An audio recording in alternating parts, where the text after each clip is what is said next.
Hello uncle, మీ గురించి మన మహేష్ చెప్పాడు. అంకుల్, నాకు ఒక విషయం అర్థం కావట్లేదు. మహేష్ ఫ్యాన్స్ అందరూ మూవీ హిట్ అంటున్నారు, కానీ మిగతా ఎక్కడ చూసిన ఫ్లాప్. నేను ఇంకా మూవీ చూడలేదు. కలేజా హిట్ కాదా? కలేజా హిట్టా? ఏందా పట్ట చూస్తున్నా? అది ఈ కలేజా అని హిట్ అని చెప్పడానికి ఏమన్నా మహేష్ ఫ్యాన్సా? 11 years బ్యాక్ రాజ్ కుమార్తో ఫ్లాప్ కొట్టాడు. పిల్లసారిగా వదిలేశాను. యువరాజు వంశీతో ఫ్లాప్ కొట్టాడు. సినిమాలో కూర్చొని ఊపిరి ఉన్నాడు, ఊరుకున్నాడు. వచ్చిన డాన్స్ వేశాడు, ముక్కు చీదాడు, మొహం తుడిశాడు, సినిమాలు చూడలేని స్థాయికి దింపేశాడు. వీడు యాక్టింగ్ ఎంతే అనుకున్నా. అతిథి సైనికుడితో కొట్టాడు. వీడు రేంజ్ ఇంతే అనుకున్నా. కానీ 3 రోజుల క్రితం నా గుండెల మీద కొట్టాడు. కలేజా చూడలేదా?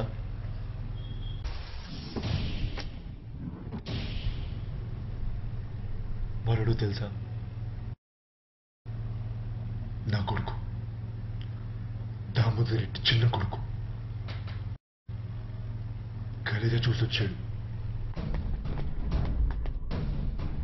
పేషెంట్ లో విక్రమ్ హాస్పిటల్ బెడ్ మీద పడున్నాడు, కోమాలో. 3 రోజుల నుంచి సైనికుడు చూసొస్తే కోపం, అదే కలేజా చూసొస్తే నరకం. నరకం అది చెప్పడానికి ఇవన్నీ. వీడిప్పుడు కామెడీ అటెంప్ట్ చేస్తే నీ ఖుషి బదిలీలో యాక్టింగ్ ఇప్పుడు చేస్తాడు. ఇప్పుడు ఇలా డైలాగులు ఇప్పుడు చెప్తాడు. ఇంకెప్పుడు యాక్టింగ్ స్కిల్స్ ఏదో తెలుసా? ఇంతే, ఉల్లిపాయ అంతా. పోయి సినిమా చూడు, నీకే తెలుస్తుంది. థియేటర్ తలుపులన్నీ మూసేశాక బాలయ్య గుర్తొచ్చాడు. యాక్టింగ్ అదంటే ఏంటో మహేష్కి ఇంకా తెలియదు. కానీ చూసే మాకు మాత్రం పులుసు కారిపోయింది. అర్థమవుతుందా?